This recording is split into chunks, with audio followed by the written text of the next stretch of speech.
Hello, everyone. I'm Matt Clark, research analyst for Money Markets. Joining me as he does each and every week from his South American bunker is Green Zone Fortunes coder Charles Sizemore. I kid. He's actually not in a bunker. He's in an office. He is out amongst people. He's not in hiding. And it is time for another Investing with Charles. Charles, today, as we talked about last week, we're going to talk about dividend growth. Before I get into that, I do want to remind everyone that if you do have a question, especially if it's related around dividends, retirement, things like that, and you want to ask Charles and get his feedback, do so. You can email him, feedback@moneymarkets.com. We'll flash that address right down below. It is actually feedback@moneymarkets.com. Or you can comment below here on our YouTube channel. If you do submit a question and we use it in an upcoming video, whether it's one of mine or Adam's or Charles's, we're going to hook you up with some free Money Markets gear. Also, check out moneymarkets.com. It is your home for safe, sound, smart, simple, profitable investment information. Plus, you've got, I hate to tout myself, but the new Stock Power Daily, where I give you one highly rated stock according to our Stock Power rating system. I give it to you each and every day, and it is all at Money and Markets. Now, again, we're going to talk about dividend growth, and the question for you today comes from Bob. Bob said, how am I supposed to get excited about a 4% dividend with inflation running at, and this is, I assume he means at core, at 5%? Aren't I losing money? That's a good point. Inflation is running higher than your dividend. Are you actually making money? Well, I'm going to let you take that.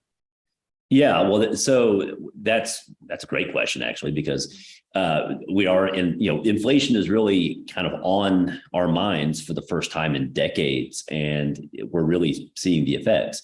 Now, it's not, we can broaden this a little bit and not make it just about dividends. We could also make it about bonds. The difference between a stock and a bond, well, there are multiple differences, but the primary difference is that fixed income is fixed income. Like, that payout does not change over the life of the bond. With a dividend stock, the dividend may or may not go higher, but with a bond, it flat out does not. Like, the payout is fixed. And so that what you get, your yield to maturity, that's it. Like, that's what you get. There's no room for that to grow. So when you are looking at a situation where inflation is running hot, and right now the rate of inflation, even the most generous rate we want to look at, the core rate, which excludes food and energy cost, even that is running over 5%. It's running significantly hotter than anything you're going to get in the bond market, unless you're just really going nuts and buying really aggressive junk bonds or emerging market bonds or something like that. Anything investment grade is going to be yielding less than that. So to answer the question, yeah. So if you're buying something where the payout's fixed, whether it's a bond or a relatively stagnant dividend stock, you are losing money. You are losing significant money, in fact. And it's not it's not a trivial amount. Kind of playing with the numbers there. If let's just use that lower number, let's just call it an even 5%. If you're talking about inflation running at about 5% a year over the course of 10 years, that's gonna take a dividend that might be worth $5 in today's prices. That's gonna knock that down to $3 or less. That you're talking about reducing that payout by roughly half in real terms. That's, your expenses don't stop rising year after year. Like, that doesn't change, but the income you have to pay for those expenses is frozen in time. So that's why dividend growth matters. Like, that's why ultimately dividend growth is a lot more important than just raw dividend yield. I like dividend yield. I like a high payout, but I am vastly more concerned about what that payout is going to be 10, 20 years from now than I am today. So basically what you want to look for is to find a stock that has a dividend that rises at least in lockstep, if not more, than the rate of inflation. Yeah, ideally you want it to be better. Like, you want to get richer. Like, the name of this game is to actually get richer over time, right?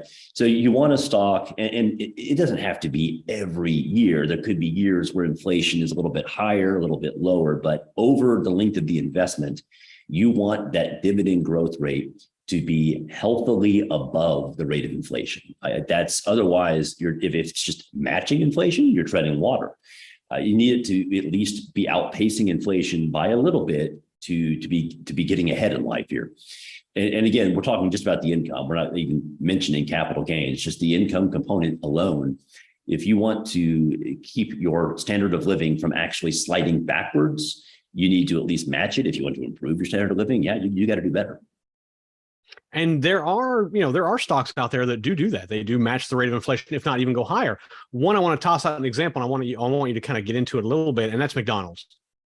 Oh, McDonald's is a great example because this is not a high technology stock. This is hamburgers, for crying out loud. This is one of the most basic businesses in American history. It's also one of the most iconic. They've raised their dividend every year since 1976. And if you look at the amount of dividend growth in that period, now granted, this is a 46-year period, but over that period, they've raised that dividend by about 220,000%. Just not 220 times, 220,000%. Like that is a rather large move. If you annualize it, it's about 18% a year dividend growth since 1976. Now, inflation was high in the late 70s, sure, but inflation has not been 18% a year over this period here. So anybody buying McDonald's, and again, we're not even looking at the stock price, that we're not even considering the price of the stock, which has also jumped by leaps and bounds. We're just talking about income.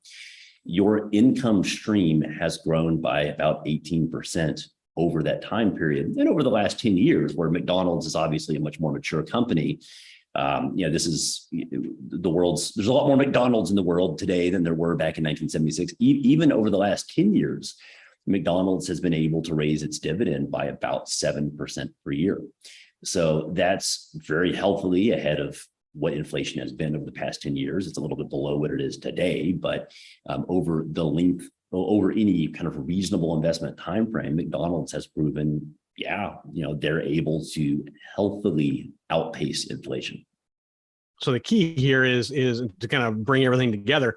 Is not all dividends are created equal. And while you may see a nice high percentage yield or something like that, you've got to think long term. If you're going to have this stock as an income stock, you want to think long term. Look at their rate history. What is their dividend yield? Their dividend payout history been? Are they consistently raising it? Have they kind of fluctuated back and forth? Has it been relatively flat? These are things you all have to consider whenever you're looking for a particular income stock. Well, and beyond that, you do have to look at the health of the underlying business as well. Because at the end of the day, what is a dividend? A dividend is a distribution of profit. In order to distribute the profit, they have to earn it first. So, how do you know a dividend is sustainable? Well, you look at the earnings history. Is the company consistently growing its earnings, and is the dividend payout, the percentage of those earnings that are paid out as dividends, is that percentage still relatively low, or is it at least constant? If a company is paying out a greater and greater and greater percentage of its earnings year after year, like that dividend payout ratio is getting higher and higher and higher, then you do have to question, is that dividend growth sustainable? So if you want that good long-term dividend growth, first the earnings have to be there, and the dividend payout ratio has to be manageable. So that's kind of, and that kind of dovetails nicely, because I'm going to give you a bit of a nugget to lead into what we're going to talk about next week. Right now, McDonald's quarterly dividend is right around about the same as the average share price was back in 1976. So it's a funny coincidence. It is. What you could have bought McDonald's for 46 years ago, split adjusted, of course, they've split the shares multiple times, is roughly equivalent. It's about 10 cents away from the quarterly dividend today.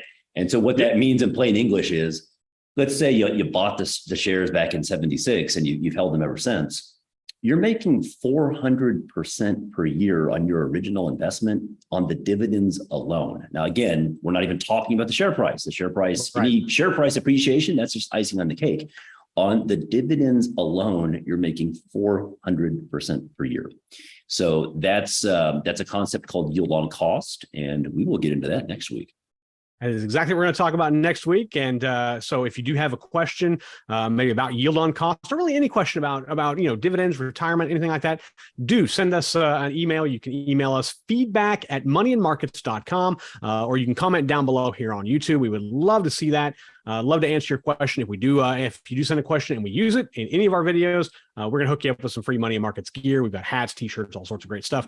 We will hook you up, maybe even give you the location of Charles's bunker in South America, although that's classified. That is classified. If he told you, he would then have to kill you. So we're not going to do that. That puts a nice icing on dividend growth. Next week, it's going to be yield on cost. So get ready for that. Again, a question, submit it to email us or down below on YouTube. And Charles, any other parting shots? No, just reiterate, we are in a time, we're always in a time of inflation. Even when inflation is low, there's still inflation. It may be 2%, but it's still there. So growth, you may be retired for decades. If you retire in your 60s or even early 70s, you might live to be 100. Who knows, right?